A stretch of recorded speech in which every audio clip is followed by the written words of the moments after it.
Sentinelle, que dis-tu de la nuit? La nuit est longue, mais le jour vient.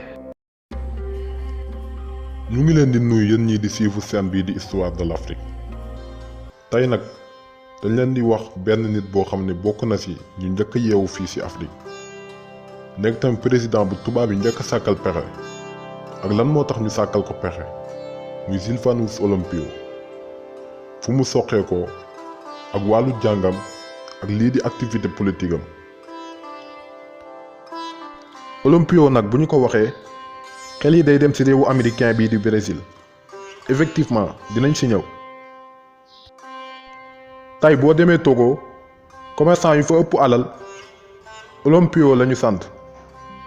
papam nag moo ngi tudd Epifanio Elpidio Olympio mu nekkoon benn commerçant bu riche nekk tamit baykat bu mag mais papam moo juddoo Brésil ndax maamu Sylvanus Olympio dafa bokkoon ci ñu daan tubaab yi di jëlee Afrique di leen yóbbu Amérique pour ñu liggéey foofu yaayam moo ngi tudd Fidelia. famille Olympio nag tey bokk nañ ci famille yu ëpp alal ci Afrique de l'Ouest. Sylvanus Olympio nag moo ngi judd le 6 septembre 1902 ci benn village bu nekk Togo dëkk boobu moo ngi tudd Kepando. Sylvanus Olympio moo ngi commencé jàngam ci benn école allemand bu nekk Togo ndax boobu Togo allemand yi ñoo leen colonisé woon. ba mu amee bac en 1920 mu jugee Afrique dem Londres pour continuer fa jàngam ba mu paree jàngam mu dellu Togo en 1935 mu dugg ci politique créé parti bi di comité de l'unité togolaise mooy SCUT waaye boobu fekk na réew bii di Togo français yi ñoo ko colonisé parce que Togo allemand yi ñoo fa nekkoon. mais après conférence de Berlin bi nga xam ni tubaab yi mën nañ ni daanaka dañ doon séddoo Afrique ci jamono boobu daa fekk Togo presque allemand yi amatuñu fa doole ndax jamono boobu lu ëpp Togo français la ñuy wax kantaa nag am na côté yoo xam ne ci biir Togo boo fa demee di nga fa fekk ñuy wax langue allemand yi ci la France jëlee réew bii di Togo boole ko ci Afrique occidentale française mën nañ ni sax Afrique de l'Ouest pour ma gën a yomb pour wax leen ni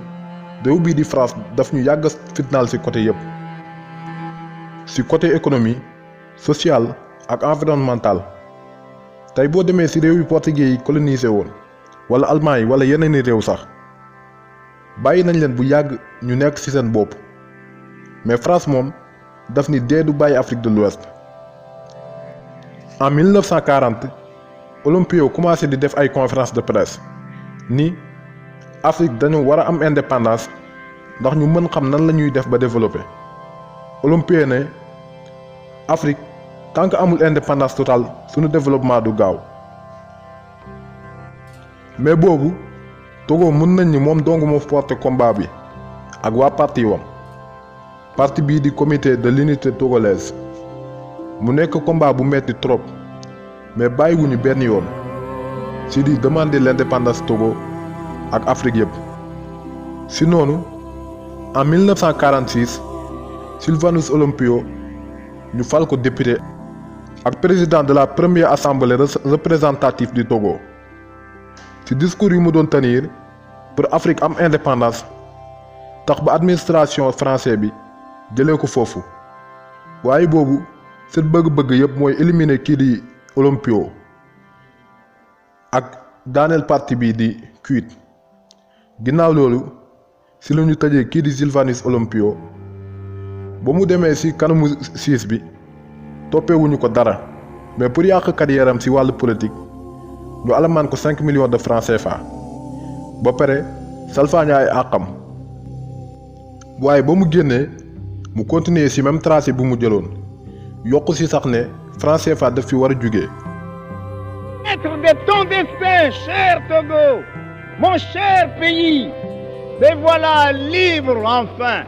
Au nom du peuple togolais, je proclame solennellement l'indépendance du Togo, notre patrie. Le 27 avril 1960 Togo am seen indépendance mais Olympio ak waa parti bii di comité de l'unité togolaise continuer seen xeex ne franc CFA aussi daf fiy jóge ndax Afrique amuñu soxla ci xaalis bu ñuy tàbbal maanaam Olympio lu mu bëggoon mooy laataa nit ñi di yeewu ñun ñu defar suñu Afrique ci wàllu économie jamono boobu nga xam ni Olympio discours am yëpp mooy franc CFA na fi jóge ci la France commencé am njàqare ci kii di Sylvanus Olympio ndax xam na ni Togo am na indépendance te Sylvanus bu faloo seen intérêt yëpp ay taxaw ci réewu Togo mais nag amuñu solution pour arrêter waat kii di Sylvanus Olympio.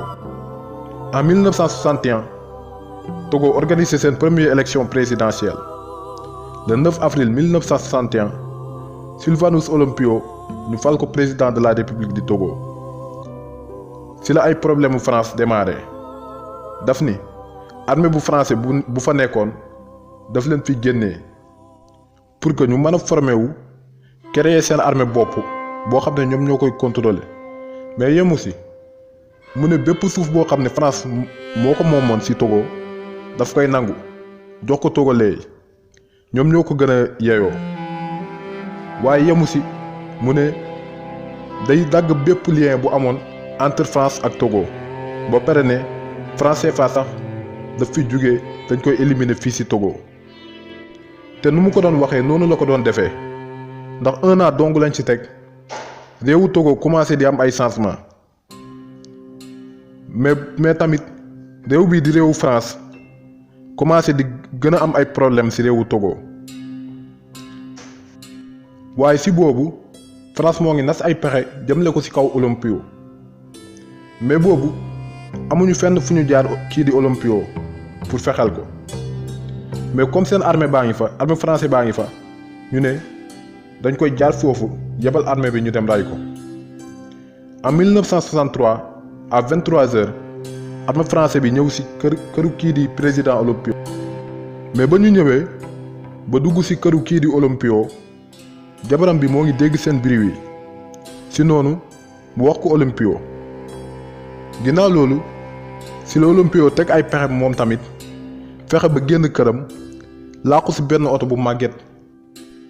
oto boobu mu làqu woon ki ko moom moo nekkoon ambassade bu Amérique foofu sa Togo ginnaaw loolu militaires yi di wër fu ne ci biir këram wante gisuñu ko ñu ne nañu jël bagaasam yu gën a am solo ci kër gi ñu yóbbu ko bu ñu demee ne Olympio dee na comme gisuñu ko balaa muy ñëw ñu wut ko remplacer ci bopp président bi ñu nekkoon ci pouvoir bi boobu nga xam ni ci jamono boobu France jënd na leen ñu def conférence de presse ni Olympio dee na nañu jéem a defaraat gouvernement bi nu mu gën a gaawee ci noonu ambassade bi nga xam ne ci otom la Olympio duggoon mu dégg information bi def benn annonce ne Olympio moo ngi këram ci noonu ambassade bu France moom tamit mu woo xaritam nga xam ne mooy ambassade bu Amérique ngir laaj ko ba xam Olympio dawaatugul walla ambassade bu Amérique bi nee ko moo ngi fi demul fenn ci noonu la ambassade bu France yónni ay militaire pour ñu dem rey kii di Olympio pour ngeen comprendre ne tubaab yi musul ñu bëgg même buñ ne dañ lay dimbale sax dañuy wut beneen buntu boo xam ne mën nañ fa jaar ba faagaagal Olympio loolu moo tax ay yéene matulu ko lu mu toog ci nguur gi nag yàggul ba nu amee indépendance ak fu nu koy rayee matul sax 3 ans ku ko remplacé moo nekkoon premier ministre ci nguuru Olympio mais ba mu nekkee président France la fa nekkaloon loolu yóbbu Togo ci pauvre bu metti mais moom tamit du fa yàgg 4 ans la fay def ñu organiser waat yeneen élection ci élection yooyu kenn ci militaire yu ñu yebaloon pour ñu dem rey Olympio bokk ci élection yooyu moo ngi tudd Eyandema moom bokkee ci élection yooyu askan wi votel ko waaye moom tamit dictature la fa nekkee kon kii mooy Olympio bu ñu ko fi bàyyiloon ba léegi kon romb nañu fii bu yàgg.